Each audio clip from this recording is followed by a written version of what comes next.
Masuk.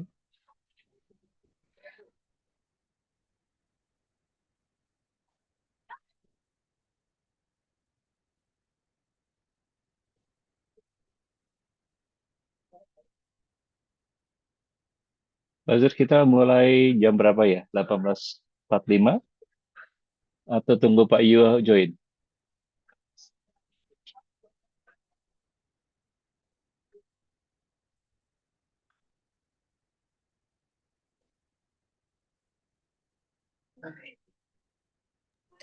Pak Yayan, apakah anggotanya udah lengkap? Kalau udah lengkap dimulai aja.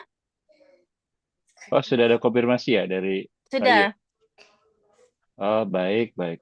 Kita mulai Berhubung beliau 18. kena macet, jadi kita diminta untuk mulai duluan. Oh, baik, baik, baik. Sebentar Oke, ya. Saya cek sound dulu ya. Mas Mukia sudah join ya, Mbak Yanti. join Mbak. Oke. Mas Ya, Bambang Pak. sudah? Saya sapa dulu senior saya. Mas Wajir. Siap, Pak Senior.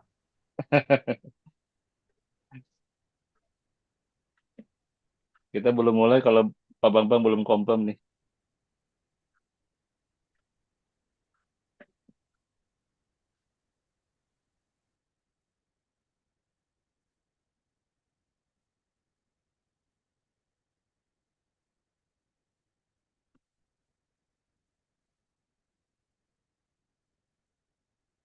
Oke, sebentar ya. Kita tunggu 1 menit.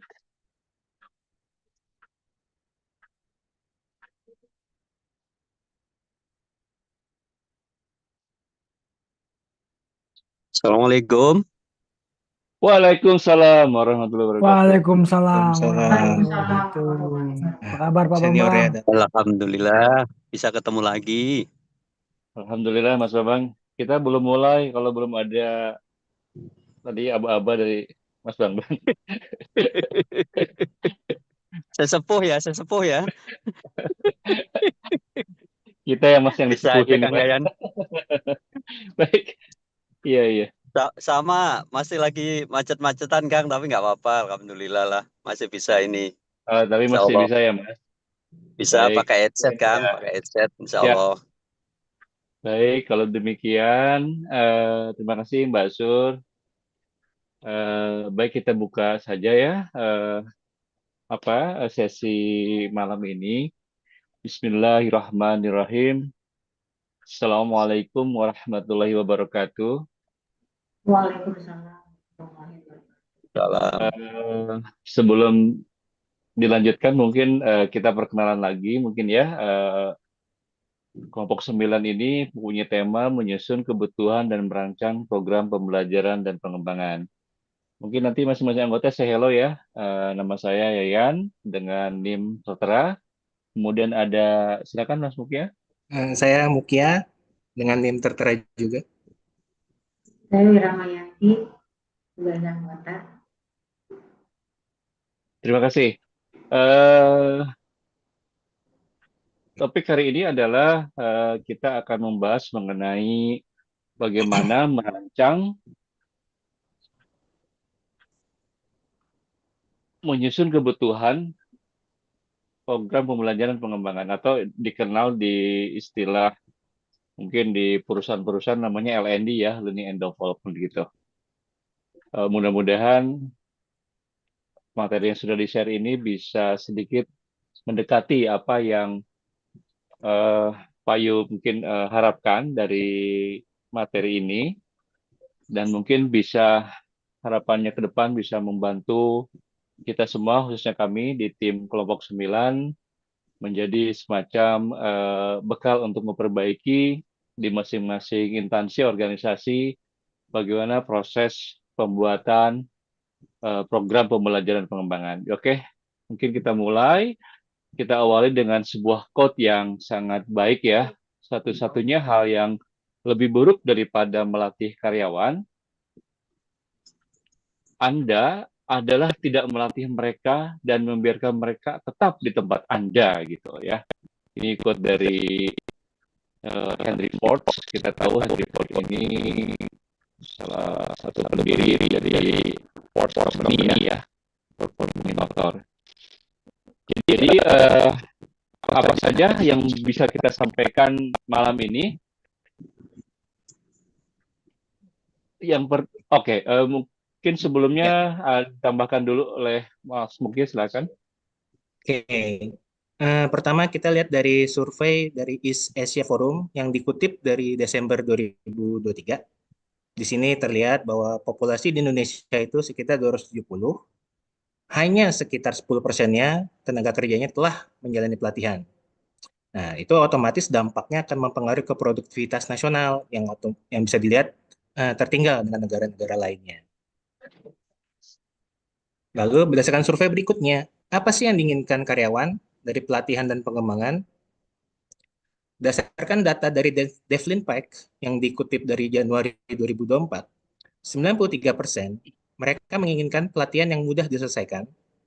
91% mereka ingin pelatihan yang dipersonalisasi dan relevan dengan posisi yang mereka sekarang. 90% mereka pengen pelatihan itu menarik dan menyenangkan. Nah, di sini kita bisa lihat nih, rata-rata 90% ke atas mereka tuh pengen pelatihan yang mudah, menarik, dan sesuai dengan posisi. Silakan. Baik, terima kasih Mas Mugia. Ada 5 topik mungkin yang akan dibicarakan di malam ini. Yang pertama adalah apa itu program pembelajaran pengembangan. Di sini kita akan bicara mengenai secara umum dari program pembelajaran pengembangan. Lalu yang kedua, kenapa perlu program pembelajaran dan pengembangan? Berarti kita akan melihat pentingnya dari program pembelajaran pengembangan. Next-nya yang ketiga, kita akan bicara mengenai landasan konsep penyusunan program pembelajaran dan pengembangan. Nah, ini tentunya kita akan menyampaikan ada underlying-nya apa gitu. Dan keempat adalah mengenai platform implementasi konsep. Nah, ini saya rasa sebuah pemaparan materi yang kita juga menyampaikan mengenai platform konsepnya. Kita akan 4 sampaikan platform konsep, mungkin nanti akan dijelaskan mengenai contoh 2 implementasi yang berlaku yang kebetulan kami dapatkan informasinya. Dan jadi di bagian ini kita akan bicara mengenai implementasi di lingkungan kerja atau organisasi ya. Baik, kita awali dengan apa itu program pembelajaran pengembangan. Kita coba bicara mengenai definisi terdahulu ya, bahwa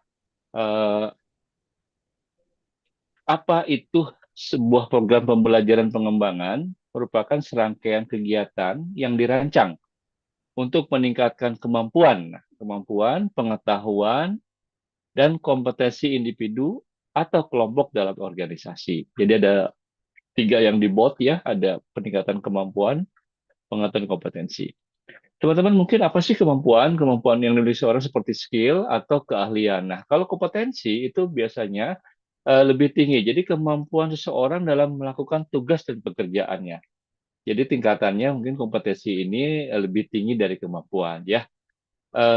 Lalu apa sih unsur-unsur dalam sebuah program pembelajaran itu ya? Apa saja yang harus ada gitu di dalam program pembelajaran pengembangan ini atau learning and development ini? Yang pertama tentunya ada yang namanya pelatihan. Kita mengenal mungkin sama-sama ada yang namanya pelatihan teknis. Itu biasanya penggunaan terkait dengan perangkat lunak. Misalkan kita belajar sebuah sistem baru yang diimplementasikan di perusahaan atau di organisasi, atau untuk training yang sifatnya misalkan di teman-teman pekerja, misalkan bagaimana penggunaan alat-alat tertentu. Lalu ada pelatihan yang soft skill, biasanya bicara mengenai bagaimana tentang komunikasi. Kalau di auditor contoh adalah bagaimana cara auditor berkomunikasi. Kemudian bagaimana leadership yang baik dan bagaimana time management, ini mungkin soft skill yang pernah juga teman-teman dapatkan gitu ya. Lalu ada juga pelatihan yang berfokus pada proses dan prosedur operasional perusahaan. Nah, biasanya ini lebih ke rule making rule, kemudian terkait dengan SOP perusahaan. Nah, setelah ada training, ada juga kalimat pengembangan. Pengembangan ini biasanya bicara mengenai leadership development, lalu bicara mentoring coaching ya. Teman-teman mesti ingat bahwa mentor, ada mentee ya. Kalau mentoring itu adalah sebuah pendampingan yang dilakukan oleh seseorang yang lebih berpengalaman kepada seseorang yang kurang berpengalaman. Dalam hal ini mentee. Kalau coach atau coaching itu lebih ke pelatih ya. Jadi dia bersama-sama membangun program itu. Misalkan pelatihnya siapa gitu. Nah ini dia biasanya terlibat aktif. Kalau coaching itu terlibat aktif. Lalu juga dijelaskan di materi sebelumnya bahwa rotasi karyawan itu merupakan sebuah pengembangan sebenarnya dalam konteks pengembangan, yaitu memberikan karyawan itu lebih banyak pengalaman. Kemudian yang ketiga adalah peningkatan pengetahuan dan kompetensi.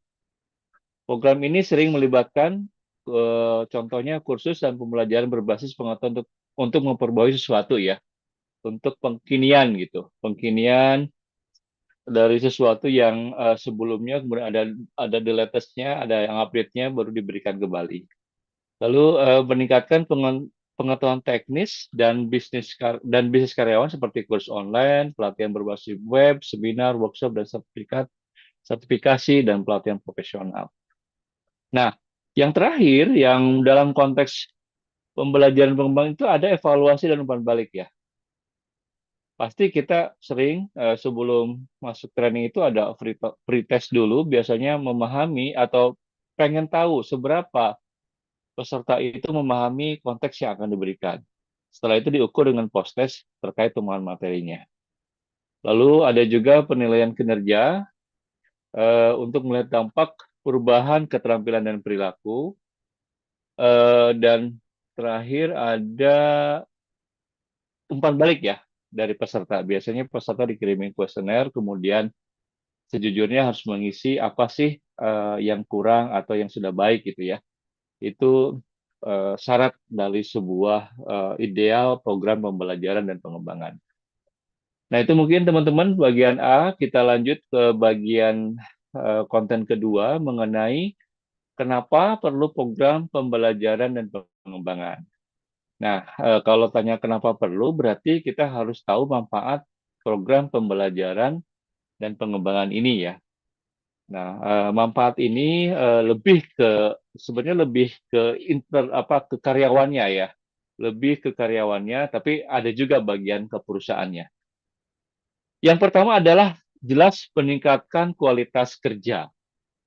Kualitas kerja, learning development merupakan sebuah upaya yang dilakukan oleh perusahaan untuk membuat kualitas kerja yang dilakukan itu semakin meningkat.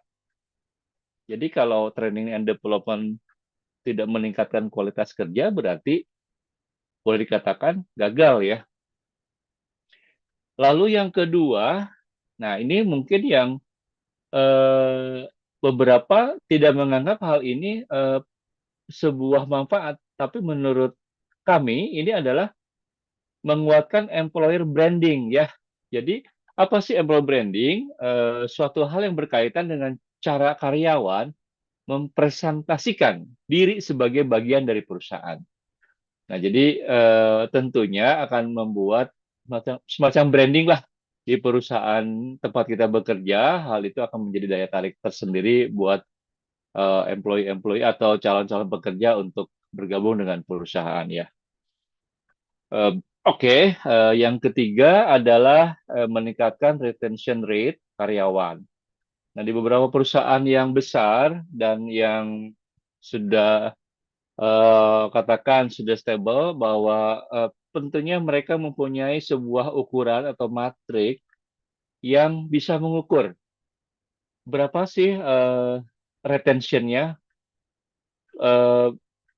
turnover-nya seberapa banyak gitu. Tentunya berharap bahwa dalam kondisi yang baik-baik saja, berharap ini bisa dipertahankan ya.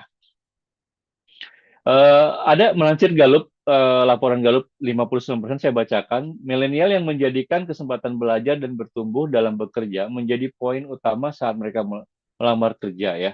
Tentunya dengan program ini mereka akan didukung oleh perusahaan dalam pengembangan skill yang mereka miliki gitu. Jadi ternyata training and development diharapkan juga oleh milenial ya. Lalu keempat adalah menambah kepuasan karyawan. Nah, ini pasti akan merasa puas jika perusahaan atau organisasi instansi tempat kita bekerja fokus atau memberikan alokasi yang cukup untuk pengembangan skill yang ada dalam diri karyawannya.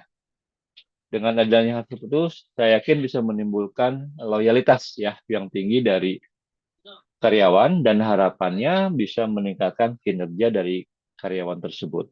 Kalau kinerja sudah meningkat, biasanya akan berpengaruh kepada faktor peningkatan revenue dari perusahaan itu. Oke, next. Nah, tadi bicara tentang manfaat. Nah, sekarang yang next-nya adalah bicara fungsi ya.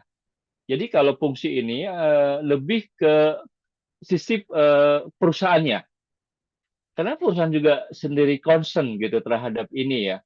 Bukan karena kalau di perbankan atau pembiayaan itu ada wajib minimal berapa persen. Kalau tidak salah 2,5%, mungkin nanti dijelaskan lebih detail oleh rekan saya. Bahwa perusahaan itu penting menganggap bahwa program pembelajaran itu berfungsi untuk menjelaskan strategi bisnis. Ya, fungsinya itu adalah dalam menyusun sebuah short atau medium plan kepada diharapkan si karyawan itu mampu, teman-teman. Jadi kalau perusahaan membuat rancangan ke depan itu bisa diakselerasi gitu oleh si karyawannya ya. Jadi jangan juga perusahaan ini misalkan mau digitization proses ke depan dalam 2 tahun atau 3 tahun ke depan. Nah, tetapi karyawannya sendiri tidak siap gitu dengan digitization proses ya atau digitalisasi proses. Tentunya hal itu sangat penting. Yang kedua adalah meminimalisir kesenjangan nilai karyawan dengan perusahaan. Nah, ini jelas mungkin melanjutkan yang pertama tadi bahwa diharapkan segala posisi di perusahaan baik dari tingkat manajerial maupun tingkat staff itu apa namanya ada semacam standar pemberian training kepada semua level supaya itu tidak ada gap, supaya tidak gap gitu ya. Nah, contohnya misalkan gini, pada saat COVID itu kan banyak sistem remote ya, remote kita bekerja secara remote atau online, bahkan di audit pun sekarang dikenal dengan remote audit. Nah, dengan hal demikian, perlu si karyawan itu dibekali dari semua lini ya, baik dari auditornya atau dari stafnya, bagaimana menggunakan aplikasi sistem gitu ya. Karena dengan online ini kita banyak bermain dengan aplikasi, ada tools tambahan. Nah, itu harus diberikan sehingga tidak ada gap dalam menjalankan operasional perusahaan itu ya. Nah, yang ketiga adalah memastikan dampak positif tentunya buat perusahaan. Ini jelas bahwa dampak ini memiliki dampak yang cukup signifikan menurut kelompok kami, karena dampak itu bisa menghasilkan tadi karyawan yang lebih produktif ya, dan memiliki skill di bidangnya. Kalau udah produktif, kembali lagi bahwa akan memberikan efek baik bagi perusahaan, bukan hanya memberikan nilai profit kepada perusahaan, tetapi bagaimana sustainability dari perusahaan itu. Dan yang terakhir adalah memperkecil gap antar karyawan. Nah, ini di antara sama karyawan juga perlu kita ukur, teman-teman, ini penting ya, bagian ini. Karena saya yakin di antara teman-teman kita, rekan kerja, bahkan sejawat kita pun, biasanya apa sih ada gap tuh? Gap yang tentang bagaimana pemahaman terhadap sebuah metodologi misalkan. Bagaimana sih survei yang baik itu? Biasanya juga ada cara pandang yang berbeda dan itu menimbulkan gap gitu. Nah, ini perlu diberikan standarisasi dengan diberikannya sebuah training sehingga tenaga kerja itu lebih siap menghadapi perubahan atau lebih agility ya dan menciptakan budaya creation gitu. Jadi dia tuh sanggup membuat sesuatu gitu ya. Diharapkan individu-individu di level strategik biasanya kalau di kami itu asmen up, asmen manager ke atas itu strategiknya sudah harus dibangun, bukan hanya sebagai clerical saja. Oke, next. Oke, landasan konsep penyusunan program pembelajaran dan pengembangan itu terdiri dari kesesuaian dengan tujuan bisnis. Maksudnya di sini yaitu tujuan bisnis kita itu dapat mewujudkan dengan menentukan persyaratan kesesuaian dengan tujuan bisnis tersebut ya teman-teman. Jadi bisnis itu dapat bisa mencapai target sesuai dengan tepat dan waktu juga tepat. Dengan cara Suaranya menggunakan Mbak Yanti nggak begitu jelas apa di tempat saya ya? Iya, Bisa Mbak dengar Yanti, saya? suaranya hilang-hilang Mbak Yanti. Tolong mic-nya Hilang-hilangan ya, dideketin. bagus. Udah Ya. jelas, Mak? Iya, ya, silakan. Udah jelas ya? Udah jelas ya? Ya, silakan Mbak Yanti. Coba. Dengan sesuai dengan tujuan bisnis itu kita menggunakan metode SMART ya. SMART itu untuk meningkatkan fokus dan tujuan. Hilang lagi ya? Gimana Pak? Nah, kalau Mbak Yanti dekat layar agak terdengar nih. Mungkin mic-nya terlalu jauh kali.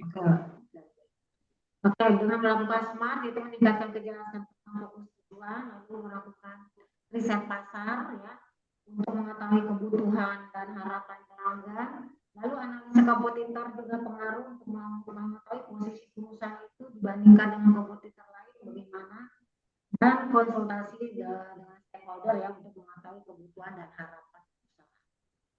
Yang kedua itu tentang penentuan sasaran yang jelas dan terukur. Itu sama ya dengan tujuannya hampir sama dengan metode SMART yaitu spesifik, measurable, artisanal, relevan, dan teknis.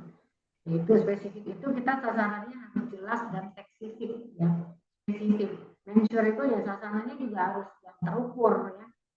Artisanal itu juga realistis ya, realistis ya untuk mencapai suatu tujuan. Dan relevan. Relevan itu harus sesuai dengan misi. Misinya itu misi perusahaan itu apa aja.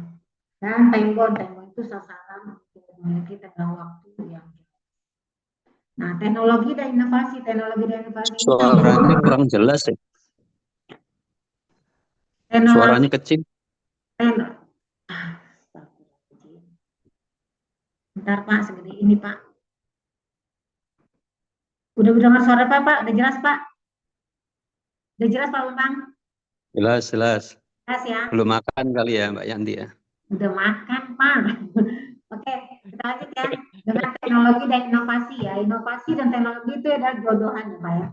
Ada teknologi, ada inovasi. Inovasi juga harus dikembangkan melalui teknologi. Yaitu tujuannya untuk apa? Untuk menciptakan solusi yang efektif, yang bermanfaat ya untuk perkembangan perusahaan. Lalu inovasinya apa?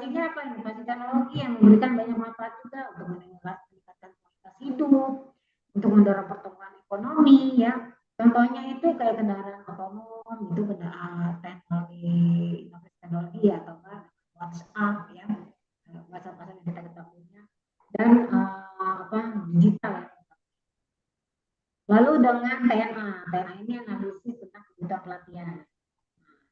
Tadi dijelaskan Pak Yayan juga masuk ke sini ya.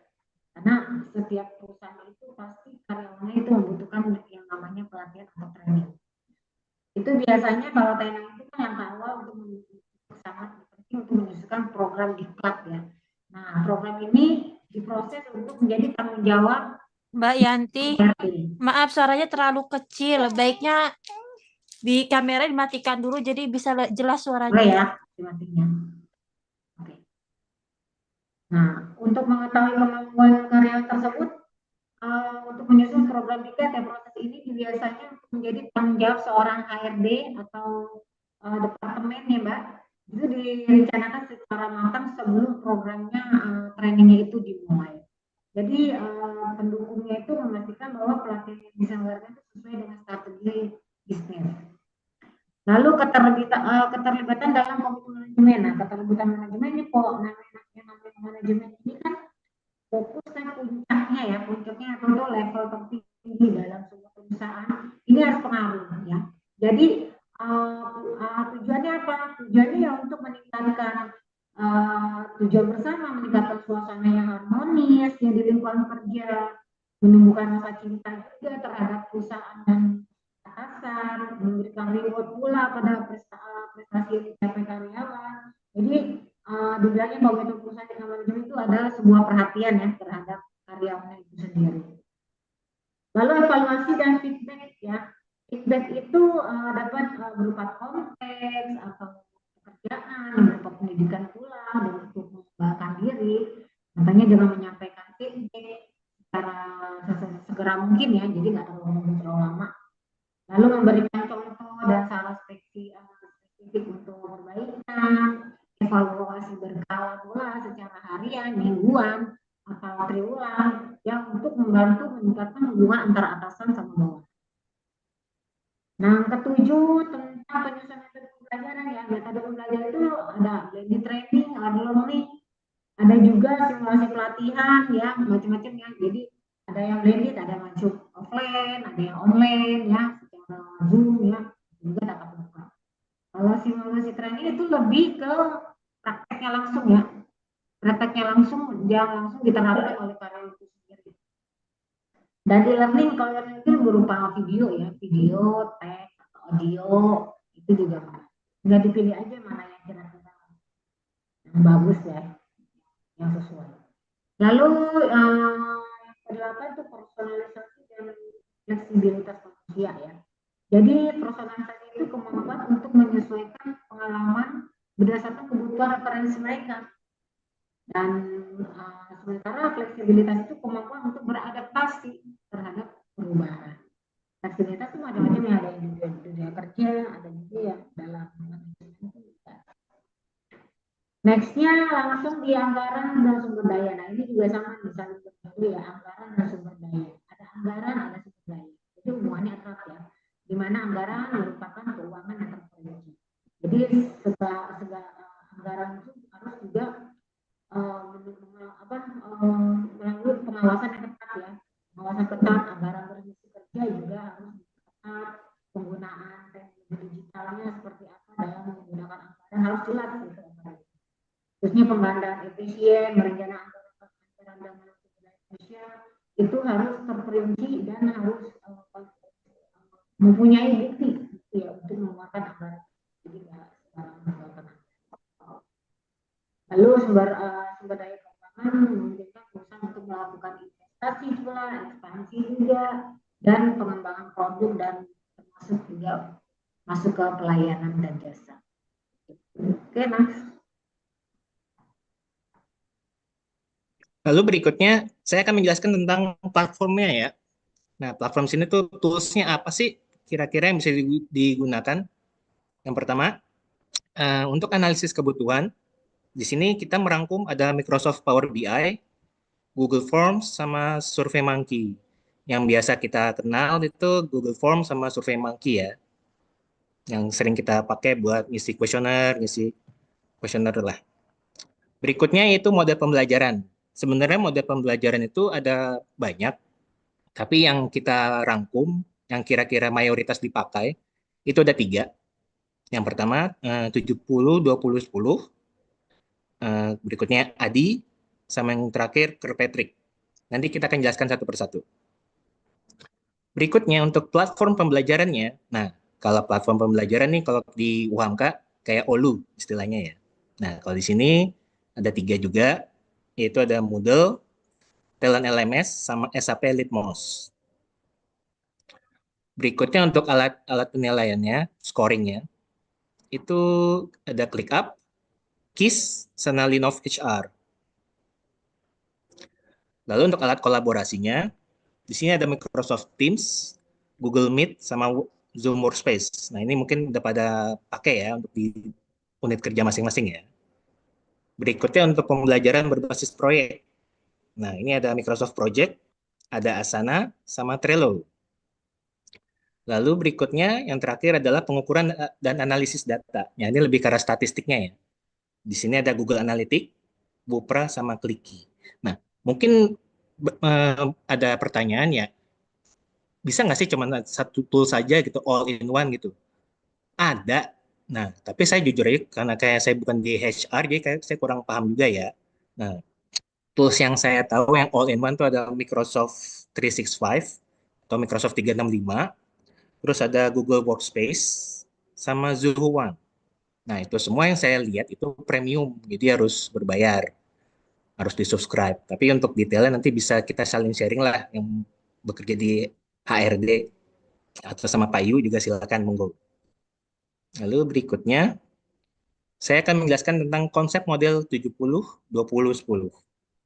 Nah, model 70-20-10 itu diciptakan sama Morgan McCall, Robert W. Singer, sama Michael M. Lombardo dari Center for Creative Leadership tahun 2000-an. Jadi 70-20-10 ini konsepnya itu 70 itu dia fokus untuk di unit kerjanya masing-masing. Jadi mereka tuh langsung praktis ya, praktikal. Sesuai jadinya mereka itu kayak pengalaman kerjanya on the job experience-nya. Lalu 20%-nya itu social learning. Jadi belajar dengan interaksi sosial. Jadi maksudnya itu interaksi sama di unit kerjanya tuh gimana pengalamannya atau sama mentornya gimana, terus sama sama apa ya timnya lah istilahnya. Jadi di unit kerjanya itu mereka saling bersosialisasi, saling membahas tentang pekerjaannya. Lalu 10%-nya itu lebih ke arah formal learning. Jadi formal learning itu kayak kita ikut ke pelatihan, terus seminar, sama dan sebagainya. Terus ada lagi, maaf, kelebihannya apa sih 70-20-10 itu? Kelebihannya itu di sini dia mengasah keterampilan yang relevan sesuai dengan pekerjaannya masing-masing. Jadi karena difokuskan untuk bidangnya apa yang dia kerjakan otomatis lebih apa ya lebih pengaruh positif lebih kuat. Lalu berikutnya dia lebih hemat biaya karena difokuskan untuk pengalaman kerjanya masing-masing pekerjaan setiap hari. Jadi tidak terlalu hanya membutuhkan biaya paling lebih ke formal learning-nya ke mana ke bagian pelatihan kayak seminar, kayak pelatihan dari pihak ketiga gitu kan, sama sertifikasi. Nah, itu kan pasti butuh biaya. Dan kelebihan berikutnya itu juga proaktif. Jadinya otomatis kita sebagai pegawai, sebagai karyawan lebih eh, memberanikan diri untuk pengen tahu detail pekerjaan kita kayak gimana sih.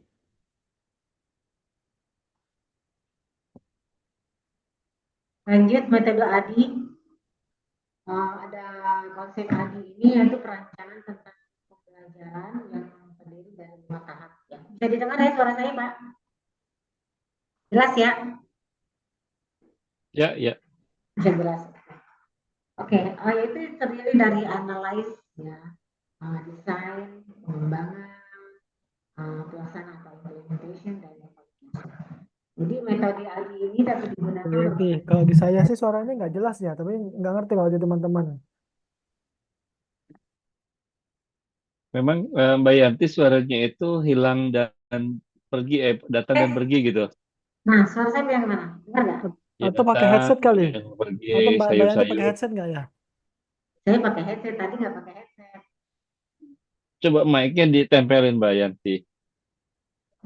Jadi deketin aja. Biar lebih dekat maksud saya. Yang kayak tadi aja ya. Nah, itu bagus pas yang ini. Yang tadi aja ya. Tadi nih lagi nyoba, Pak. Banyak bergerak Mbak Yanti ya, mungkin nggak? Nggak, Pak, duduk aja, Pak, sih. Oke, Mbak Yanti, coba cek lagi. Tes. Gimana, Mana? Mas Wajid? Oke Suaranya? nggak? Kalau Mas dari Wahid, saya sih nggak begitu jelas Pak, tapi nggak apa-apa Pak, udah dilanjut aja Pak, mungkin di yang apa lainnya di jelas ya? device-nya saya kali ya ya. Yang lainnya jelas? Ya, Benar ya? oke, sip. Oke ya. Oke. Kita lanjut ya. Oke, tadi metode AD itu baik diterapkan melalui tatap muka, online, maupun kombinasi ya keduanya. Metode ini dapat membantu mengidentifikasikan kebutuhan pembelajaran. Nah, saya jelasin ini metode AD yang pertama tentang analisis ya. Analisis di sini yaitu mengidentifikasikan penyebab terjadinya masalah. Masalah yang terjadinya apa? Tentang belajar planning yang memikirkan atau memutuskan tentang pembelajaran yang akan diberikan. Ya, tentang validasi pula, menentukan tujuan institusional, menganalisis pembelajar, mengaudit sumber daya yang memungkinkan, dan mengubah perencanaan pengelolaan dalam proyek. hasil atau prestasi. Ya, prestasi yang diinginkan dengan metode dan strategi yang ditetapkan. Dengan melakukan inventarisasi tugas, membuat tujuan kerja, menghasilkan strategi pengujian ya, dan menghitung kembali atas investasi. Itu masuk dalam. Lalu development sendiri yaitu menghasilkan isi ya, atau mengembangkan game, dukungnya apa aja, mengembangkan untuk bimbingan antara pelajar atau mahasiswa, mengembangkan bimbingan dengan dosen, guru atau instruktur, revisi juga formatif dan melakukan uji coba. Ini merupakan pengembangan dan validasi sumber daya untuk pendukung ya, untuk mendukung yang dibutuhkan. Lalu implement itu persiapan belajarnya kayak apa? Untuk melaksanakan belajar itu melibatkan banyak orang ya, melibatkan peserta, siswa atau mahasiswa gitu ya. Nah, itu yang dilibatkan. Lalu evaluasi setelah implementasi lakukan evaluasi. Evaluasi itu ya menentukan memilih nih alat evaluasinya pakai apa, kayak online kan atau manual kan. Lalu melakukan revisi, barangkali memang ada direvisi ya direvisi biar tidak ada kesalahan. Lalu dengan menentukan kriteria evaluasi. Nah, evaluasi itu macam-macam ya. Jadi langsung dinilai pada saat itu juga ada yang otomatisasi. Jadi ada nilai minimal ya. Angka kelulusannya itu seperti apa? Oke, dilanjut Mas.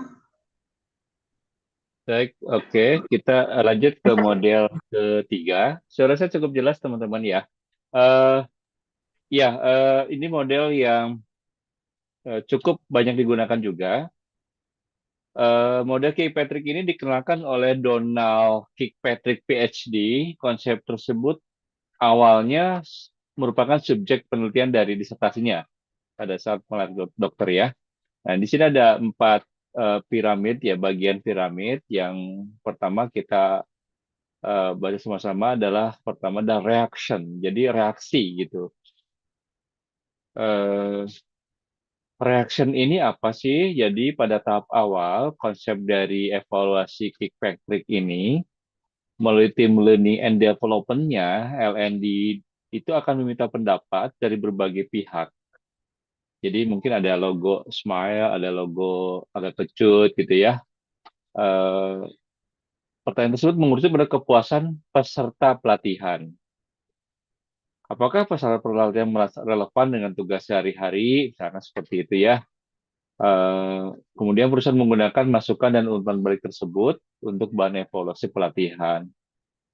Reaksi dari peserta ini diharapkan mampu meningkatkan potensi perbaikan di masa depan.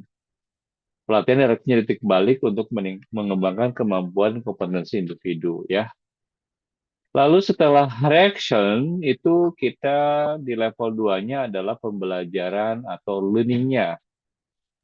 Konsep evaluasi Kirkpatrick selanjutnya mengedepankan pada tingkat pengetahuan peserta terhadap materi yang disampaikan. Apakah materi yang disampaikan bisa diterima dengan baik? Sudahkah ideal dalam penyampaiannya? Di bagian ini biasanya si instruktur ya atau si pemateri trainer itu akan memberikan semacam evaluasi yang di depan tadi yaitu pre-test dan post-test ya, supaya mengukur tadi terhadap pemahaman materi yang diberikan. Nah, biasanya kita khawatir ya, pretestnya pengen baik gitu, tapi sebetulnya di materi itu tidak terlalu harus seadanya aja, sekemampuannya aja. Justru itu ingin didapatkan angka yang sejujur-jujurnya, angka yang sebenar-benarnya, sehingga nanti bisa diukur gap antara pretest dan post-testnya. Nah, piramid ketiga atau level ketiga yaitu behavior-nya. Jadi perilaku nih.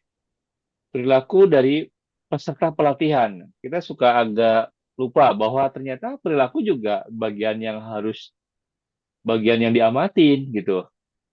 Menggunakan dasar pelatihan. Jadi ada perubahan behavior nggak? Ada perubahan perilaku nggak setelah kita mendapatkan pelatihan terkait sesuatu hal misalkan. Ada perubahan nggak kita dalam melakukan pekerjaan, misalkan seseorang yang sudah diberikan training terkait sistem. Jangan jauh-jauh Excel misalkan. 365 tadi ya, 365 ini kan Excel yang sangat powerful menurut saya ya, dengan database yang bisa lebih dari 1,3 juta record, lalu dengan function yang banyak. Nah, setelah diberikan training itu atau learningnya, diharapkan perilaku dalam bekerja juga bisa berubah gitu. Eh, Lalu terakhir, nah ini yang disebut dengan output atau results. Jadi result ini merupakan hasil nyata dari pelatihan. Misalkan apakah program training mampu memberikan dampak nggak terhadap penurunan biaya, cost gitu. Kalau dalam mungkin teman-teman pernah dapat training yang Six Sigma mungkin ya, Lean Six Sigma itu adalah bagaimana kita mengurangi waste dalam sebuah proses gitu. Jadi biasanya dalam sebuah supply chain atau sebuah cycle operasional itu ada deviasi-deviasi yang cukup banyak. Nah, itu dengan teori atau dengan pembelajaran contohnya Lean Six Sigma itu kita bisa mengurangi eh, deviasi-deviasi yang banyak sehingga bisa seragam lah. Jadi akan bisa memberikan dampak penurunan biaya, lalu akan otomatis akan meningkatkan revenue, bisa meningkatkan ROI, ROE gitu ya, return on asset juga. Dan itulah tujuan dari sebuah pembelajaran sebenarnya gitu ya. Oke, next. Ya, berikutnya saya akan menjelaskan. Ada SKK. Mas Mokia, silakan Mas Mokia. Ya, berikutnya saya akan menjelaskan tentang SKKNI. Jadi SKKNI itu adalah Standar Kompetensi Kerja Nasional Indonesia. Ini sudah diterapkan sama Kementrans ya, Kementerian Tenaga Kerja. Jadi SKKN itu adalah acuan perancangan standar program pelatihan yang sesuai dengan kompetensi yang dibutuhkan industri di Indonesia. Implementasi itu bersifat tidak mutlak, dikarenakan kebutuhan setiap organisasi berbeda-beda. Hanya saja SKKN itu diakui secara nasional, sehingga memberikan validasi kepada tenaga kerja di Indonesia. SKKN itu isinya itu ada tujuan, fungsi, elemen kompetensi, kriteria kerja, batasan variabel, dan penilaian. Saya akan menjelaskan nih satu-satu. Tujuan. Tujuan yang di sini tuh menerapkan standar kompetensi yang berlaku secara nasional. Jadinya diterapin dulu nih standarnya masing-masing bidang. Contoh yang saya tahu di bidang kesehatan, misalnya medis. Nah, itu dibikin dulu nih standar kompetensinya dengan dilibatkan sama pihak-pihak profesional dari tim medis ya, kayak misalnya dokter atau bagian perawat atau bagian pokoknya semua yang berkaitan yang stakeholdernya tuh diajak untuk membahas bersama-sama. Lalu fungsinya, fungsi di sini sebagai acuan dalam penyusunan kurikulum pelatihan. Nah, ini dibikin nih acuan dasarnya sebagai kurikulumnya. Nah, saya kurang tahu detail ya untuk untuk acuan dasarnya seperti apa. Nanti bisa kita bahas bersama. Lalu berikutnya adalah elemen kompetensi. Nah, elemen kompetensi ini di sini bisa dilihat lebih ke arah ini nih, rangka-rangkanya, kayak komponennya itu harus seperti apa yang harus dikuasai, kayak standarnya lah, standar minimumnya itu seperti apa. Terus misalnya unitnya apa ya, contoh kayak unit A, misalnya unit bagian staff, misalnya itu harus minimal D3, misalnya atau S1, seperti itu contohnya ya. Lalu untuk batasan variabel, maaf tadi apa? Oh ya, untuk kriteria kerja tuh istilahnya kayak KPI-nya ya, kayak indikatornya pencapaiannya itu seperti apa. Misalnya staffnya aja tuh targetnya misalnya bisa mendistribusikan hasil dari laporannya dalam 1 bulan, misalnya 10 laporan, asumsinya begitu dan sebagainya. Lalu batasan variabel. Nah, batasan variabel itu lebih ke arah batasannya apa sih? Jadi tidak melewati wewenangnya, tidak melebihi tupoksinya. Jadinya harus sesuai dengan bidangnya. Jadi nggak boleh saling merangkap bidang A ke bidang B atau bidang C, nggak boleh. Pokoknya di A ya A aja misalnya. Lalu terakhir penilaian. Penilaian itu lebih ke arah evaluasinya, hasilnya. Itu nanti otomatis akan sering dievaluasi sesuai dengan standar yang diterapkan. Kelebihannya apa sih SKKN itu? Kelebihan itu gampang. Itu sebagai standar Indonesia, terus relevan sesuai dengan kompetensi yang kebutuhan industri yang ada di Indonesia, karena memang fokus di Indonesia ya. Lalu dia sebagai dasar sertifikasi profesi. Dan terakhir dia itu untuk meningkatkan produktivitas nasional. Hmm. Oke, masalah untuk PT Pertalite Insurance. Suara saya gimana, Pak? Jelas kan? Plus, Nah, ini pakai device lain. Kalau Pertalite Insurance itu nama PT-nya dulu kan PT Asuransi Jiwa Tugu Mandiri ya. Tahun 1985 sampai 2021. Kantor pusatnya di Jakarta. Nah, ini pemiliknya dari dana pensiun Timah ya. Ini dia menggunakan metode 70-20-10. Seperti yang tadi Pak Yan jelaskan, Pak Mukia juga jelaskan ya. Kalau 70% itu pembelajaran melalui pengalaman tempat dia kerja, 20% dari interaksi juga dari orang lain ya, atau enggak dia bekerja, sosialisasi ya, bekerja dari orang lain ya, ilmunya dari orang lain. Dan 10% itu dari pendidikan formal yang dia dapat di perusahaan itu maupun di tempat dia pada saat menimba ilmu. Nah, dengan kolaborasi yang kuat antara pekerja dan manajer sangat penting untuk membentuk rencana pembelajaran individual. Oke, next Mas Mukia. Nah, ini detailnya nih ya. Dari detailnya contohnya dari pegawai Partai Life, itu ada finance, IT, audit, lalu dia melaksanakan tugas proyeknya masing-masing, memecahkan masalahnya juga secara masing-masing, lalu di mentoring, di coaching, kolaborasi dengan umpan balik seperti apa, kurang ilmunya pun dapat dari seminar. Nah, seminarnya ada apa aja? Ya sesuai dengan bidangnya, IT, finance, seminar tentang finance. IT, trainingnya tentang IT. Jadi sesuai dengan bidangnya masing-masing. Lalu dia evaluasi, nah 20%-nya dia evaluasi. Dicek nih progresnya, dapat apa kan, apa yang sudah diseminarkan itu, dapat manfaatnya seperti apa, dikembangkan, dilaporkan, dipresentasikan lagi di perusahaan. Lalu dapat umpan balik itu ya hasilnya. Hasilnya bagaimana nih penilaian dari pimpinan? Nah, kira-kira dia layak untuk direkomendasikan untuk jenjang yang lebih tinggi atau jabatan yang lebih tinggi atau tidak, atau tetap, atau juga dia akan berkembang ya, atau pindah divisi. Nah, seperti itulah ya, finalnya seperti itu. Jadi pentingnya 70-20 ini uh, contohnya itu dari Pertalite ya, Pertalite Insurance yang sudah perusahaan yang sudah menjalankan 70-20-10%. Oke, nextnya Mas. nah, kalau untuk di saya, ini karena saya di instansi eh, pemerintah, dan salah satunya di Balai Besar Pelatihan Pertanian. Jadi, yang saya dapatkan informasinya mereka itu pakai modelnya Kerpetrik. Nah, di sini kita bisa lihat ada evaluasi level 1, level 2, itu biasanya untuk menghasilkan informasi tentang penyelenggaraannya. Jadi dari awal, tengah, sama akhir. Itu nanti akan di case screening. Lalu 3 sama 4, biasanya itu informasi fokus ke efeknya dari pelatihan itu. Yang otomatis nanti akan mengerucut. Maka sesuai di grafik yang tadi Pak Yayan sampaikan, makanya grafiknya itu kan kayak piramid yang makin lama makin mengerucut, makin kecil. Nah, seperti ini ya. Nah, di sini sebelum screening itu nanti akan dibikin pelatihan dulu di awal. Kalau di kami itu dulu pelatihan awalnya itu semuanya, semua bidang. Contoh kayak saya kan keuangan. Itu semua pelatihan kayak dari keuangan, dari hukum, dari humas, atau dari kepegawaian, atau yang memang teknis dari pertanian itu dilatih di satu tempat yang sama. Itu waktu itu di BKN ya. Nah, dari situ kita tes bersama-sama. Lalu bisa dilihat nih level satunya, reaksinya. Reaksinya apa sih?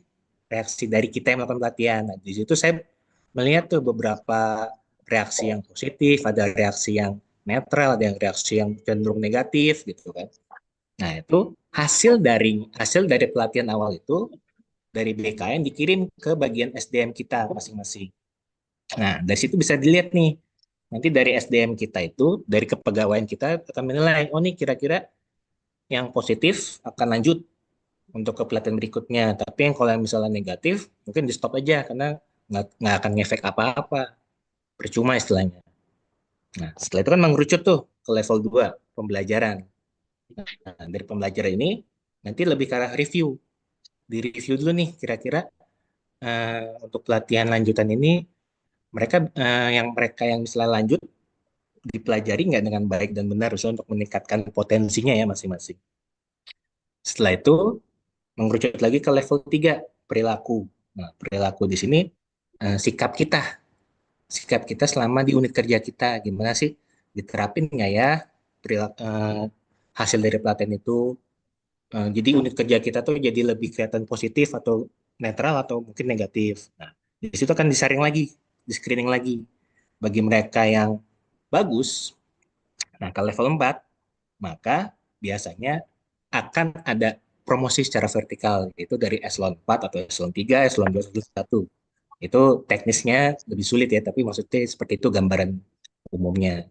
Dan kalau misalnya hasilnya ternyata, ini belum belum apa, belum bisa untuk naik, tapi memungkinkan untuk dilatih berikutnya, ini masih ada potensi, nah itu akan dimasukkan ke draft pelatihan untuk di batch yang berikutnya.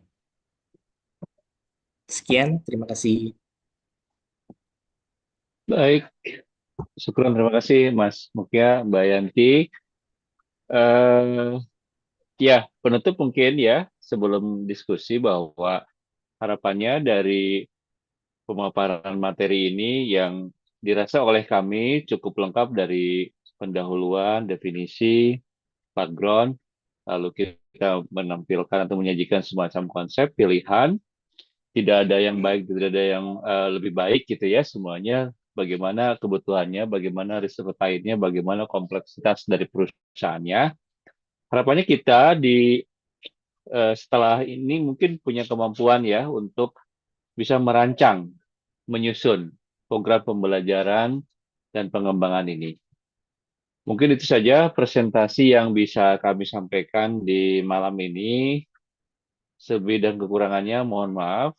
Jika tadi pelaksanaan teknisnya dari penyampaian voice mungkin ada yang belum begitu jelas, mohon dimaafkan. Inilah mungkin keterbatasan kita melakukan online ya.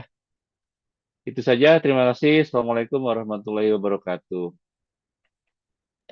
Silakan teman-teman, barangkali ada yang mau bertanya. Satu orang diperkenalkan 2 pertanyaan ya. Monggo silakan Pak. Assalamualaikum warahmatullahi wabarakatuh. Waalaikumsalam. Kita dua orang dulu ya, Mbak Yanti ya. Baik. Ya, 1, 2 ya. Terima kasih tim 9 ya, Kang Yan ya. Ya, benar Mas. Memastikan aja Kang, takutnya salah saya. Ini kalau saya nggak mau mulai nanti nggak ada yang ini Kang Yayan. Saya tuh hanya Iya, manasin aja, sebenarnya yang lain tuh biar ikut gitu loh. iya benar Mas. Kalau nggak tutup nanti tutup lagi aja.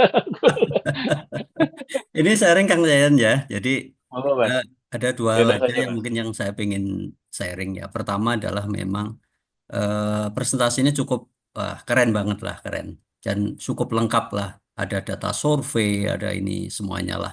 Saya pikir udah inilah semua udah mewakili di dalamnya. Itu. Eh, Pertama adalah saya ingin tahu mengenai manfaat dari program ini kan saya lihat ada 4 poin ya Kang ya. Itu meningkatkan kualitas kerja, meningkatkan retention rate untuk karyawan, menambah kepuasan karyawan dan menguatkan explorer branding bagi si karyawan yang bersangkutan ya Kang ya. Nah, Betul. saya sih beberapa kali eh, sharing atau berdebat ya sama berdiskusi dengan HR ya di kantor itu terkait dengan poin yang terakhir Kang Yayan, yaitu menguatkan explorer branding terhadap karyawan. Ya.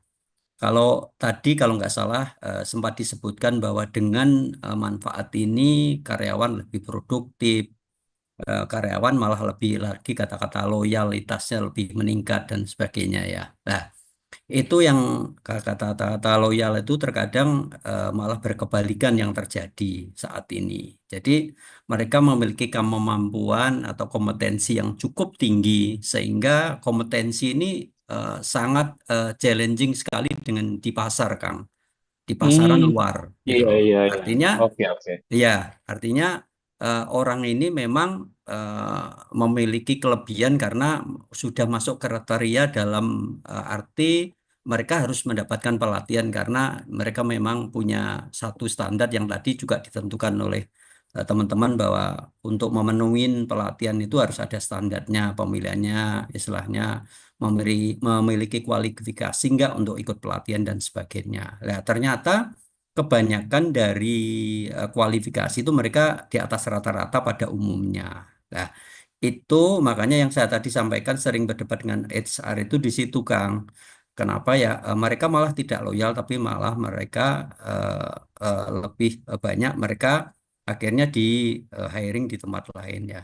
Apa ya, Kang, yang mungkin yang tadi mungkin kalau nggak apa yang harus dilakukan ya, mungkin seperti itu ya, agar mereka sebenarnya tujuan dari manfaat tadi itu keempat-empatan ini dapat gitu ya. Nah, kalau Dipenuhi gitu tadi ya. tadi udah dijelaskan ya, mohon maaf kalau nanti tadi saya mungkin nggak sempat dengar itu. Itu itu yang pertama, Kang Yayan.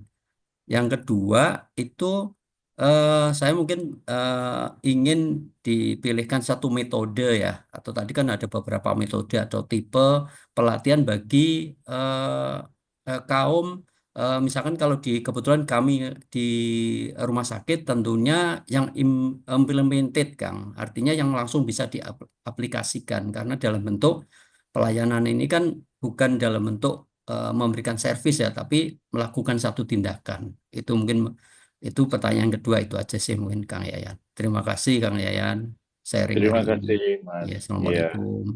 Waalaikumsalam warahmatullahi wabarakatuh.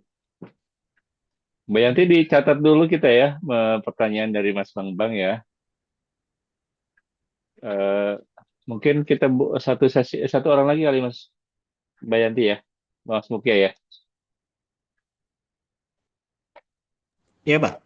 Silakan satu Kita satu tunggu orang dulu lagi. ya.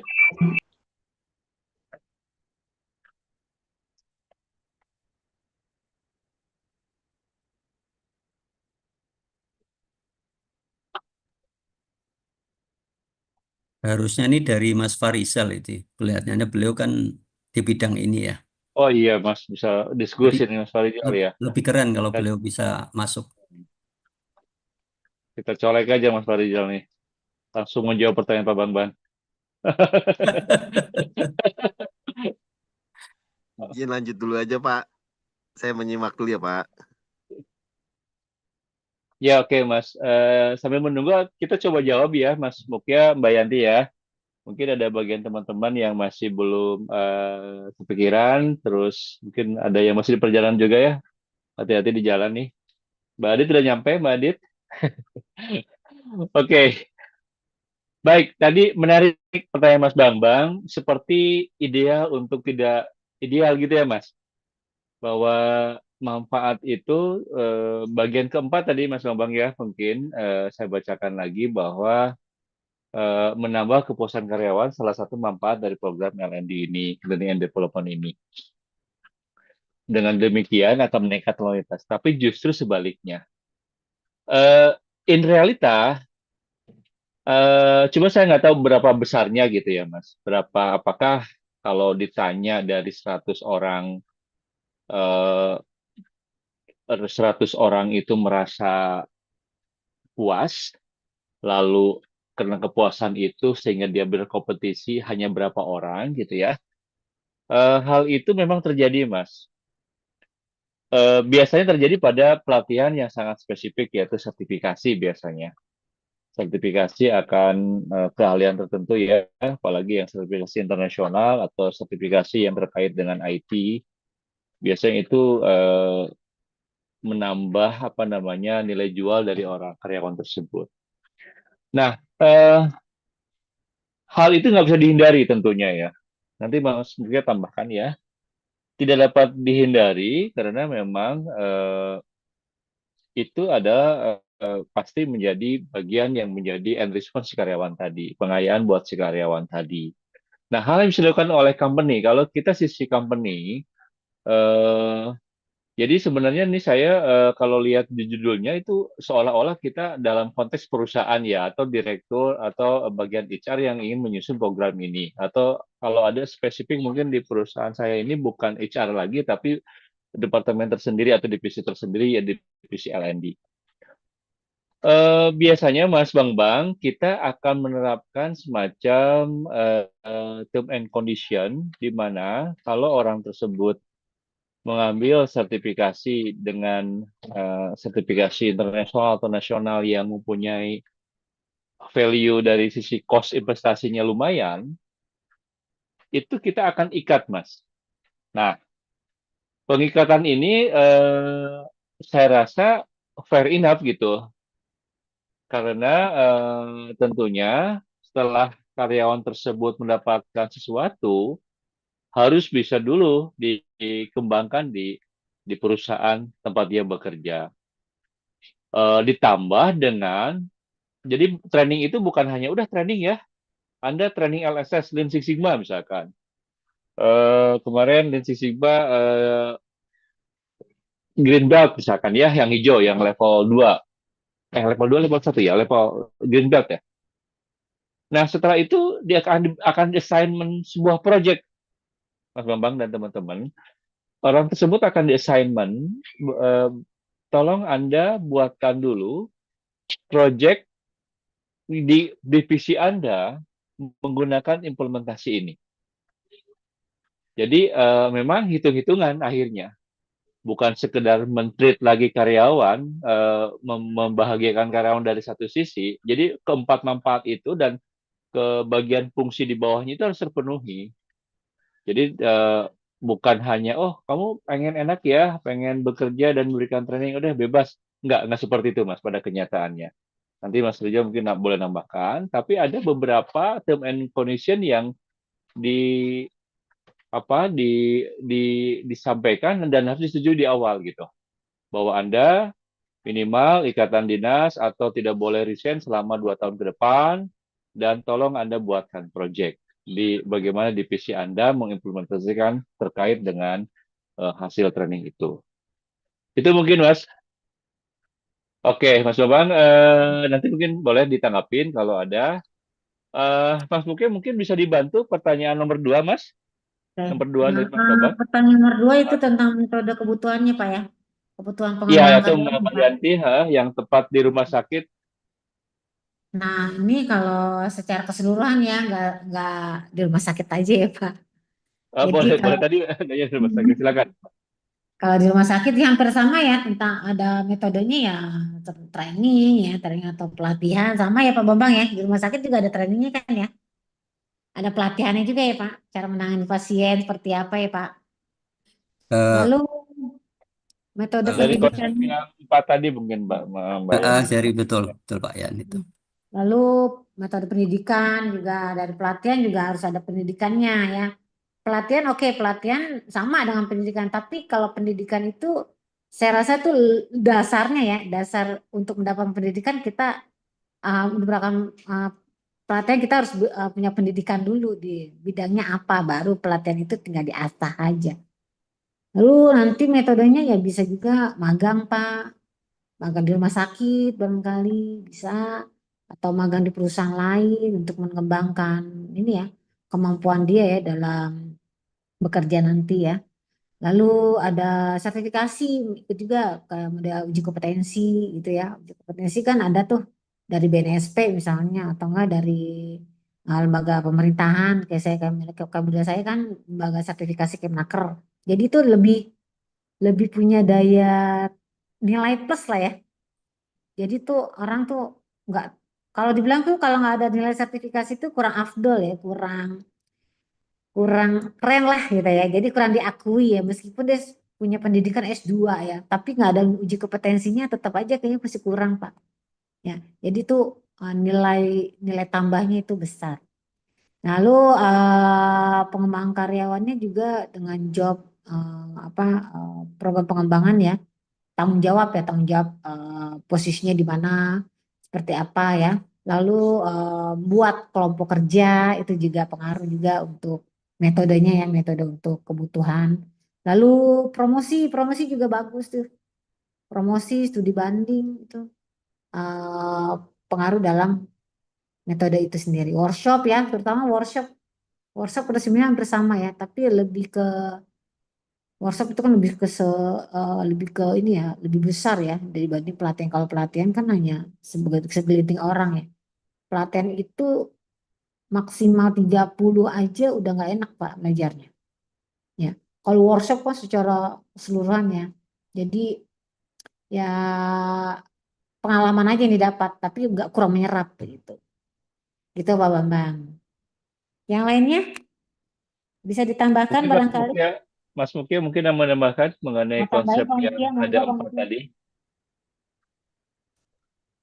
Kalau saya nambahin gimana ya? Karena kan kalau saya juga di instansi pemerintah ya, maksudnya lebih apa ya? Nggak terlalu yang kayak.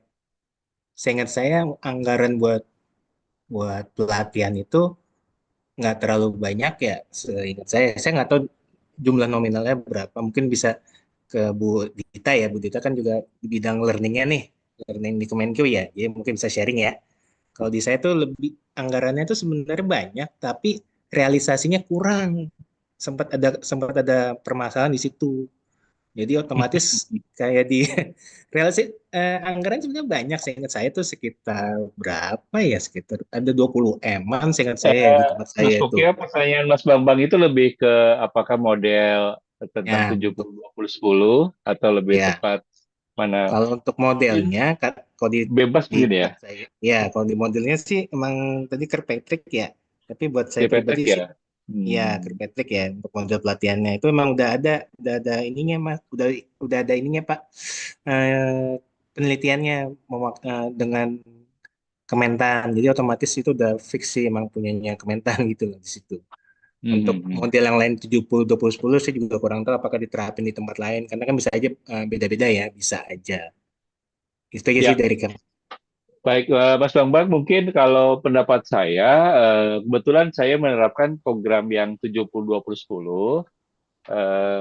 Jadi sebenarnya yang tadi saya bilang, metode ini tidak spesifik bicara mengenai cocoknya di kesehatan itu di rumah sakit ini salah satu konsep saja. Saya rasa tidak, semuanya bisa diterapkan. Tinggal tadi memperhatikan mungkin kita lebih apa ya, lebih menguatkannya di mana gitu. Apakah Ya, mau ngomongin dulu Kirkpatrick yang berasal dari bawah, reaction dulu, learning, lalu terakhir ada result gitu ya. Atau kita boleh dulu ada semacam apa namanya, kan di rumah sakit itu pasti sama ya, ada bagian finance, ada di bagian IT, pasti itu aplikasi juga banyak gitu yang terlibat. Setahu saya di rumah sakit itu banyak aplikasi ya, aplikasi di dokter, aplikasi yang bisa dibuka dari scan dari ruangan foto X bisa dibaca langsung oleh dokter. Itu kan semacam sesuatu yang memang IT-nya sangat kuat gitu di IT itu ya. Nah, mungkin bisa juga dicoba dengan 70-20-10 Mas. Itu mungkin Mas Bambang ya. Mudah-mudahan bisa sedikit menjawab pertanyaannya. Oke, pertanyaan selanjutnya, silakan teman-teman. Saya mau catat nih. Bu Yanti, izin Bu, saya mau sekedar sharing ya. Monggo Mbak Dita, silakan. Oh, Mbak Dita, Iya, silakan. Udah sampai ya. iya, kalau di tempat saya di Kemenq itu kan memang kami mengelola pembelajarannya itu ada pembelajaran e-learning, kemudian PJJ ataupun klasikal ya Pak ya.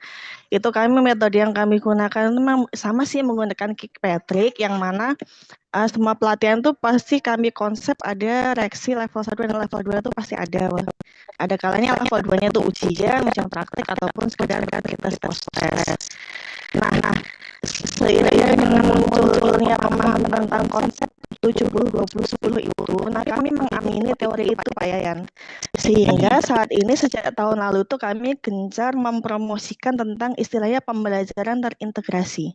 Jadi pembelajaran terintegrasi itu tidak berfokus pada kalender pembelajaran yang disusun Badan Diklat, tapi itu muncul dari inisiatif masing-masing orang. Jadi masing-masing orang itu ingin mengembangkan diri seperti apa. Masing-masing orang ataupun masing-masing subbagian divisi seperti itu yang merencanakan pembelajaran apa. Nah, pembelajaran terintegrasi itu merupakan kombinasi yang menggabungkan antara self learning atau structural learning yang 10% itu, ada juga metode learning well working yang mana 70% itu, dan juga ada metode learning from others yang berupa coaching mentoring yang 20% itu. Jadi setiap orang itu bisa menyusun istilahnya individual development plan ya. Jadi dia itu mau mengembangkan diri apa sih, saya butuh pengembangan diri di apa, dia inisiatif seperti itu. Jadi tidak menunggu XR-nya atau bagian SDM-nya itu menawarkan pelatihan atau memplot dia ikut pelatihan, tapi diawali dari dirinya sendiri ataupun bisa diawali dengan divisinya. Nah, menurut kami itu analisis kami, apa yang dimulai dari keinginan sendiri itu sangat berdampak lebih tinggi ya daripada bagian SDM-nya memplot ya. Jadi kami sih lebih sepakatnya, lebih cenderungnya, lebih oke-nya itu didorongnya semua unit itu melakukan itu individual development plans ya, khususnya di eselon 1 saya yang di Badan Diklat Keuangan itu semua pegawai kami wajibkan untuk melakukan individual development plans. Jadi harus ada project yang mana mengkombinasikan pembelajarannya itu entah dia belajar sendiri, belajar dari orang lain, dan sampai belajar sambil bekerja. Nah, seperti itu. Dan mungkin untuk mendorong orang untuk belajar itu emang mau nggak mau harus dari dirinya sendiri sih. Dan kalau untuk di dunia kerja emang banyak praktiknya ya. Dia menjawab pertanyaannya Pak Bambang itu mungkin bisa diawali dengan kayak semacam trigger yang mana menguatkan budaya belajarnya, kayak ya di alam bawah sadar setiap pegawainya itu didorong untuk pentingnya pengembangan kompetensi, manfaatnya untuk organisasi itu apa. Nah, seperti itu, dan pun didorongnya mungkin bisa dengan yaitu menyusun individual development plan. Jadi itu keuntungannya karena tidak terikat dengan kalender pembelajaran, kita bisa lebih fleksibel nih. Misalkan saya ingin mencapai suatu kompetensi ini, saya kira-kira butuh waktu berapa lama, itu saya sendiri yang atur kapan saya harus belajar, kapan saya harus mentoring dengan teman atau atasan, kapan saya praktek di tempat kerja, seperti itu sih. Itu konkretnya 70-20-10 di tempat kami itu seperti itu. Oke. Terima kasih Mbak Dit. Iya, terima kasih. Ya, jadi tadi bagian TNI itu menjadi bagian di awal ya. Training need analisisnya harus diukur di awal ya Mbak Dit ya. Iya, betul. Memang Jadi tetap ada analisis di awal. ada analisis di awal gitu. Saya rasa mungkin semua perusahaan juga atau baik dari mungkin tadi underline-nya itu lebih ke swasta mungkin Mbak Dit. Jadi kalau pertanyaan Pak Bambang tadi, ada contoh case di perusahaan swasta itu yang kami mendapatkan sertifikasi CIA misalkan. Nah, orang itu menjadi makin apa ya, makin karena itu susah banget dapetinnya sehingga company lain itu berburu gitu ya. Mungkin berbeda sedikit ininya apa risk appetite-nya dibanding dengan di kementerian yang cenderung jaranglah orang yang pindah dari sebuah apa dari kementerian gitu ya. Tapi kalau di swasta ini memang sangat turnover itu terjadi Mbak Adit ya. Seseorang yang Tendensi. ya. Betul. Mungkin itu Mas Bambang ya. Betul. Silakan Mas Bambang. Ya, betul. Jadi sangat akan berbeda sih, Kang. Memang kalau di swasta itu kan kompetitif itu sangat kental sekali ya. Apalagi terkait dengan ini di bagian internal aja mengenai promosi itu kan sangat terlihat ya, Kang ya, dengan adanya kompetisi internal. Nah, kompetisi di luar yang tadi saya juga sampaikan tadi bahwa semakin orang tuh memiliki satu skill yang spesifik, ya kan, yang tadi yang disampaikan juga Kang Yan juga itu nilai mereka itu semakin tinggi. Akhirnya karena mereka sangat dibutuhkan di apa? Selain di dalam juga di pasar itu sangat menjanjikan. Mungkin kalau swasta memang seperti itu sih, mentalitinya seperti itu sih kalau saya lihat. Betul Kang Yayan. Iya Mas, oke. Iya tadi mungkin salah satunya diikat secara paksa Mas. Salah satunya itu. Jadi kalau di tempat kami Kang Yan ya, kita jadi Ya. survei, jadi sharing ya. Jadi Eh, salah satu yang yang dilakukan itu salah satunya adalah memperdayakan mereka, Kang. Artinya gini, mm, mereka kan akan merasa pride ya dan merasa dihargain manakala selesai dari satu apa istilahnya satu pelatihan atau apa mereka dikasih job. Selain mm, job desk yang mereka pegang saat ini ya, tapi mereka diberi misalkan memberikan satu apa ya tentor atau mententir orang-orang yang ada di dalam internal kita.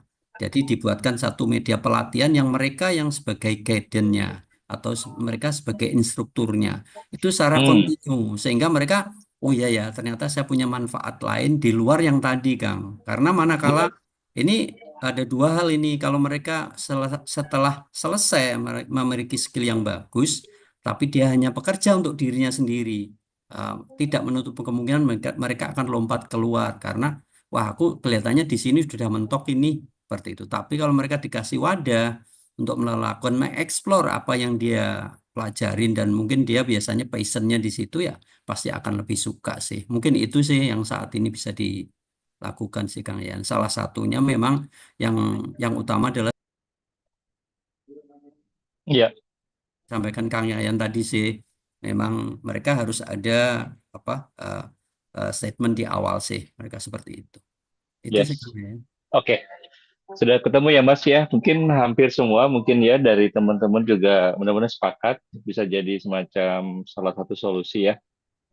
Karena saya rasa investasi perusahaan juga nggak kecil dan kita juga punya apa ya, bukan hanya sekedar harga, tapi juga kalau saya melihatnya begitu mungkin Mas Bambang. Jadi lompatan itu wajar-wajar saja, tapi lihat juga sih bahwa perusahaan sudah memberikan investasi sama kita, ya di beberapa saat mungkin kita harus memberikan kontribusi sehingga tadi ujung-ujungnya revenue itu sustainability perusahaan bisa lebih baik lah. Oke, saya rasa Mbak Yanti kita masih ada penanya mungkin Ya nih. Yang lainnya mana tanya? yang ngajak diskusi lah bukan penanya. Mas Wahid Oke. biasanya nanya nih. Aduh, Mas Wahid kalau Mas mana Wajib Mas bicara Wahid? ditentangin nih namanya nih. Saya kan bentolannya Mas Wahid loh, Bambang. Wajir ya. Pak Saya Yayan, sama saya juga ya. izin bertanya ya. Basur sekarang Basur Mas, monggo. Bagi Iya, saya Mbak Adit silakan nanya Basur. katanya. ini jelas ya suara saya ini. Penasaran sih kalau di swasta itu untuk memplot pegawai untuk ikut pelatihan itu apakah dihitung cost-nya juga? Maksud saya misalkan di pelatihan cost-nya berapa, terus ada target nggak sih orang itu setelah selesai pelatihan itu menambah profit berapa untuk perusahaan? Apakah sampai dihitung segitunya? Kan kalau saya di pemerintahan kurang relate ya karena tidak ada hitung-hitungan seperti itu. Nah ini mohon sharingnya apakah sampai Oke. dihitung detail seperti itu atau bagaimana? Iya, iya, aduh bongkar-bongkar ya. Investasi kan. Tapi nggak apa-apa sih. Kalau saya sama di swasta dulu ya, swasta betul pertanyaannya ya. Ya, itu ada namanya beneficial impact ya, analitik. Jadi, tapi itu sebenarnya di project sih, Mbak Adit. Jadi kalau saya sedikit menyinggung project ya. Kalau di project kita mungkin membuat sesuatu dengan investasi berapa, itu harus menyampaikan bisnis beneficial impact-nya. Jadi berapa sih beneficial yang bisa didapat gitu ya. Silakan dari si manpower Anda sebutkan, dari segi SLA juga disebutkan. Nah, itu ada formnya dan cukup detail gitu. Nah, tetapi kalau di training, selain kita ngomong tadi bahwa ada kewajiban penggunaan dana 2,5% dari expense perusahaan total, misalkan kita punya expense perusahaan eh, berapa ya? Misalkan kita punya budget ya, budget operasional itu sekitar 1 triliun misalkan. Nah, 2,5 itu kita harus pakai untuk penggunaan training. Nah, bagaimana perhitungan trainingnya? Kalau di perusahaan saya, itu tadi si teman-teman LND-nya, divisi LND-nya itu dari awal itu sudah mempersiapkan semacam TNE. Jadi mereka akan diskusi dengan Kadip dan kepala departemennya. Sesi ini bersama internal audit. Nah, dia akan bertanya bahwa ke audit, sebenarnya midterm plan Anda apa 1 tahun ke depan? Bukan midterm plan ya, short term ke depan itu apa? PDCA-nya apa? Mau bangun apa? Nah, nanti kebutuhannya apa nanti itu trainingnya. Jadi dibantu di visualisasi.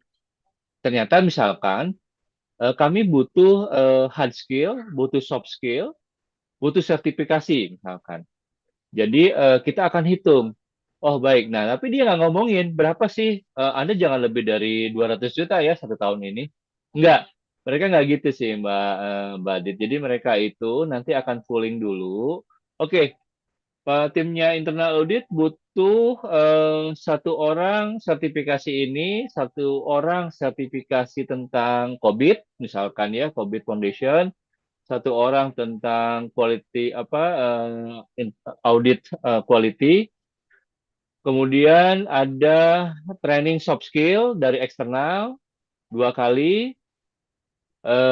Lalu ada misalkan apa ya training dari dalam. Nah, training dari dalam itu artinya sharing session yang budgetnya mungkin boleh dikatakan tidak ada lah.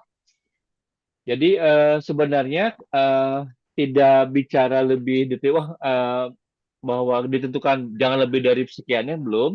Nanti pada saat finalnya mereka akan memberikan ke kita, Mbak Adit. Oh teman-teman yang di approve ini segini ya trainingnya Anda sertifikasinya untuk 2 orang itu tahun ini 1 orang dulu, kemudian hard skillnya 2 kali, misalkan ya nanti soft skillnya 1 kali dalam setahun. Jadi seperti itu Mbak Dit. Jadi dia tidak mungkin pasti di belakangnya teman-teman LND itu punya hitungan ya. Bagaimana achieve 2,5%, ternyata dihitung secara sekaligus lebih dari 2,5%, sehingga perusahaan bilang ya udah kurangin beberapa gitu. Dan biasa mereka akan melihat tadi bagaimana training ini menuju ke mendapatkan tujuan dari perusahaan atau midterm plan perusahaan secara umum gitu. Bukan hanya internal audit saja, tapi bagaimana di teman-teman di marketing, bagaimana teman-teman di collection gitu. Nah, itu bicaranya akhirnya lebih ke manajemen decision gitu. Itu sih Mbak Adit kalau di swasta di tempat saya ya. Mungkin Oke, saya teman-teman ada yang tambahin. nambahin dari perbankan mungkin atau dari pembiayaan. Ada teman kita juga di pembiayaan di sini. Saya tambahin aja nih Mbak Ita, pengalaman ya, pengalaman di perusahaan ya Mbak yang sudah ya klien-klien saya lah Mbak seperti itu. Jadi kebanyakan mereka itu ikut pelatihan itu karena kebutuhan Mbak Ita. Pelatihannya apa? Kalau di saya kan sertifikasi nih ya. Sertifikasi itu jadi kalau dia nggak punya sertifikasi, dia nggak bisa kerja gitu loh. Jadi perusahaan bondong-bondong tuh harus harus punya sertifikat ini biar nanti anak buah saya bisa kerja gitu. Jadi kalau di tempat saya tuh karena kebutuhan, karena dia punya tender, jadi dia nguburu-nguburu. Kebanyakan itu mereka tuh hasil-hasil ini hasil dadakan gitu.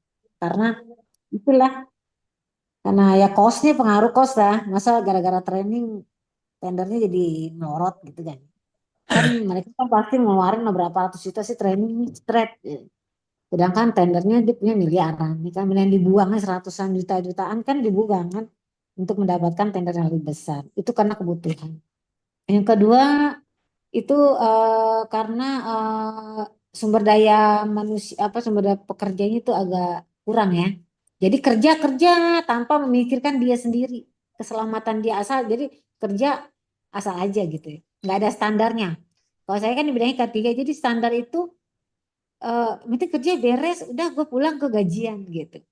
Tapi kalau kalau standar K3 untuk training itu nggak begitu. Jadi perusahaan itu merupakan wujud perhatian ya, perhatian kepada karyawannya untuk ditrainingkan. Nah, pemerintah mantau, ini karyawan jangan sampai terjadi kecelakaan karena belum ada pelatihan. Jadi perusahaan itu juga takut kena sanksi. Ya, sanksinya kan dendanya besar itu. apalagi tepat kalau udah jadi ini ya kecelakaan fatal ya, apa kematian itu, waduh, itu yang dicari K3-nya dulu itu. Udah di training belum nih? Ngerti nggak nih kerjanya nih ya? Seperti apa? Kalau memang dia nggak paham, udah kena tuh 1 poin tuh makanan tuh perusahaan udah. Jadi kena kena penalti lah, kena sanksi lah, dihukum juga lah gitu. Jadi mereka tuh pada takut. Jadi pelatihan itu bagi mereka tuh suatu kebutuhan dan suatu yang harus dilakukan gitu. Kalau di tempat saya tuh seperti itu, Mbak Ita. Yang Ya, lainnya mungkin Mbak Yanti silakan. mungkin Ya, yang dimaksud itu mandatory learning mungkin ya. Ya, Ada tadi Ya, betul, lebih ke situ, Pak. betul. mandatory learning. Heeh. Pak Ya, Yayan, maaf saya potong bentar ya. Silakan, silakan. Pak Iyu Rusliana kemungkinan nggak bisa nimbrung Aduh, berhubung beliau masih nyetir. waduh, waduh. Jadi monggo teman-teman mau sampai jam berapa? Saya mau Ya, nungguin selanjutnya nih kita pertanyaan Real. Saya udah SS sih, tapi kayaknya bertambah lagi ya orangnya. Saya SS nggak ulang. apa-apa. Kita Mbak 20 Sur, lah ya. ada 2 ya, Mbak Sur. Aku ada 2 tuh, yang aku yang satu ya Ramayanti, yang satu Yanti, karena nih suaraku kurang bagus jadi Oh, aku berarti pakai. tetap sama 26 25 orang Jadi ya berarti ya. ya, itu Oke. satu punya aku.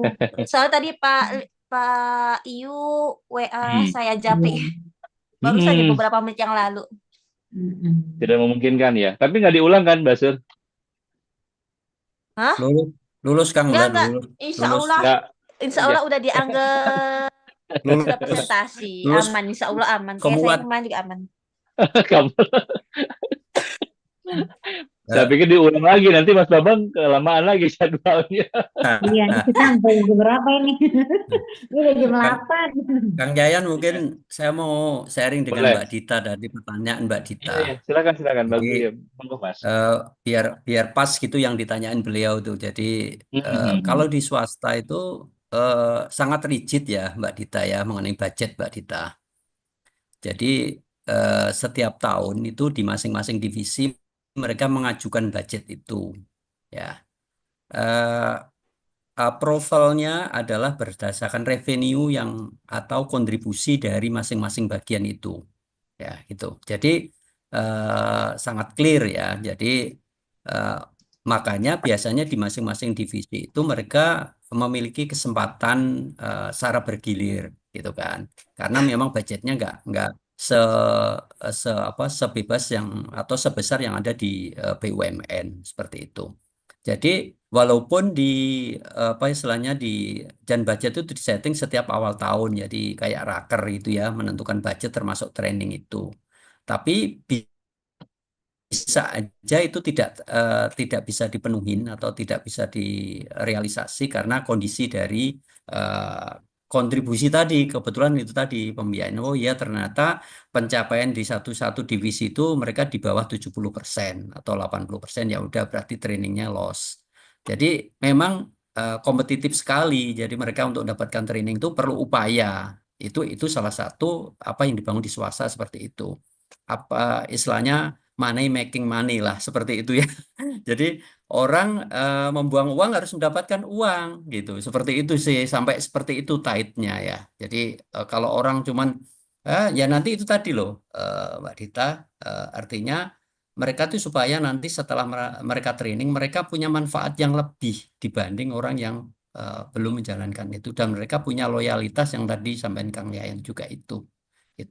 Kalau caranya itu untuk mendapatkan training itu mudah, mereka nanti ya dengan mudahnya ya untuk melakukan itu. Itu manusiawi sih sebenarnya. Seperti itu mungkin Mbak Dita bisa membantu ya. Iya, terima kasih Pak Yayan, Pak Bambang, Bu Yanti sharingnya. Oke, saya rasa mungkin satu orang lagi ya, Mas Wajir atau siapa, mungkin Mbak Mas Farijal mungkin sebagai closing question mungkin kita dari teman-teman yang lain. Mau sih 25 orang kita cuma segini-gini aja diskusi ya. Ketua.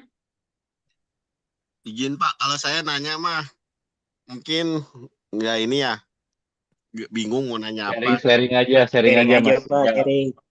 Nah, kalau di tempat saya sih hampir sama teman-teman tadi ya.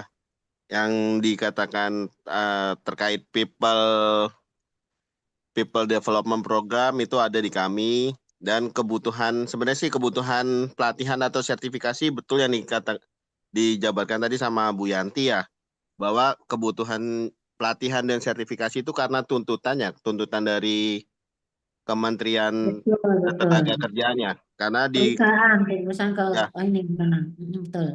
tuntutan dari ini dulu sih Bu, dari Undang-Undang Nomor 1 Tahun 70 ya, Benar, kalau misalnya betul. Ibu Harus wajib bergerak ya. Ibu bergerak di jasa jasa pelatihan Jasa K3, betul. bahwa kita itu bergerak dasar kita di Undang-Undang 170, di mana di Undang-Undang 170 itu memang untuk menjamin para pekerja selamat dari kecelakaan, pemerintah itu menitik beratkan atau mewajibkan perusahaan itu untuk ikut serta dalam pelatihan dan sertifikasi. Kenapa pemerintah itu menggalakkan hal seperti itu? Karena dari beberapa perusahaan-perusahaan yang ada, banyak yang tidak mengikuti atau menyepelekan terkait K3. Makanya di Undang-Undang 1 tahun 70 itu, perusahaan itu mentitik beratkan bahwa perusahaan wajib untuk mengikuti sertifikasi yang sudah ditentukan oleh Kementerian Ketenagakerjaan. Salah satunya mungkin ada di AK3 umum, Damkar, P3K ya. Ya Bu ya, ada di situ Ibu ya. Mas Dan itu Rizal udah jadi ahli ya? alhamdulillah sudah Bu. Udah Ya, punya K3-nya ya? K3 sudah. tadi udah ada. Oh. Ya kalau untuk di AK3 umum, Damkar sama P3K P3K, udah ada. alhamdulillah saya sudah punya Bu. Oh, udah. Sekalian lanjut deh. SMK 3-nya, Pak. Harapannya Sertifikasinya bayar sudah juga Bu. Nyambung, Kalau Pak. harapannya jatuhnya gitu ya. ya kalau untuk sertifikasi, alhamdulillah udah saya borong semua Bu. Waduh, berarti ada lagi dong. Bisa saya ambil Iya. dong ya. Boleh Jadi benar, nanti tenaga ahli gitu ya, jadi saya tenaga ini aja Bu, ahli. saya rekomendasiin aja Bu ya. Oke. Pasti kan subkonnya ada ya, Pak. Ya, saya lanjutkan bahwa Oke, di ngobrol mana silakan. perusahaan itu mewajibkan. Nah, untuk mengecek si Kementerian Ketenagakerjaan ini untuk mengecek bagaimana perusahaan-perusahaan itu sudah menjalankan pelatihan atau sertifikasi, mereka akan melakukan audit biasanya. Mereka ada audit di audit di tahunan. Nah, audit tahunan itu Audit beberapa eksternal ya, Mas? perusahaan ya harus eksternal.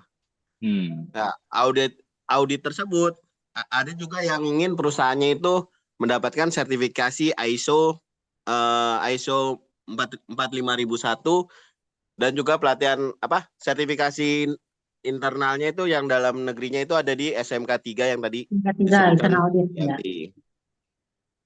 Seperti itu sih, lebih ke tuntutan dari pemerintah, sama yang seperti benar yang dikatakan Bu Yanti tadi, bahwa beberapa tender-tender di kementerian, proyek-proyek lainnya itu wajib ada sertifikasi SMK 3 gitu. Karena apa? Yang seperti Bu Yanti katakan, mereka tidak akan melepas proyek yang besar karena kekurangan tenaga ahli yang sudah memiliki sertifikat yang biayanya itu masih terjangkau oleh perusahaan. Mungkin mereka akan mengejar-ngejarnya. Seperti di Pertamina dan beberapa perusahaan-perusahaan yang mempunyai nilai tingkat kecelakaannya yang lebih tinggi, seperti itu. Iya. Mungkin dari saya seperti itu aja sih untuk menyampaikan terkait kebutuhan pertanyaan dari Mbak Dewi tadi ya. Mas Rizal kerjanya di perusahaan apa, Mas Rizal? Saya di Telkom Akses, Bu. Oh, Telkom. Berarti oke. Banyak jadi itu kategorinya. Oke. Ya. Terima kasih Mas Rizal ya. Jelas memang di organisasi ada mandatory training, mandatory sertifikasi yang wajib. Semua pasti memiliki ya, di sektor swasta, di organisasi instansi pasti ada.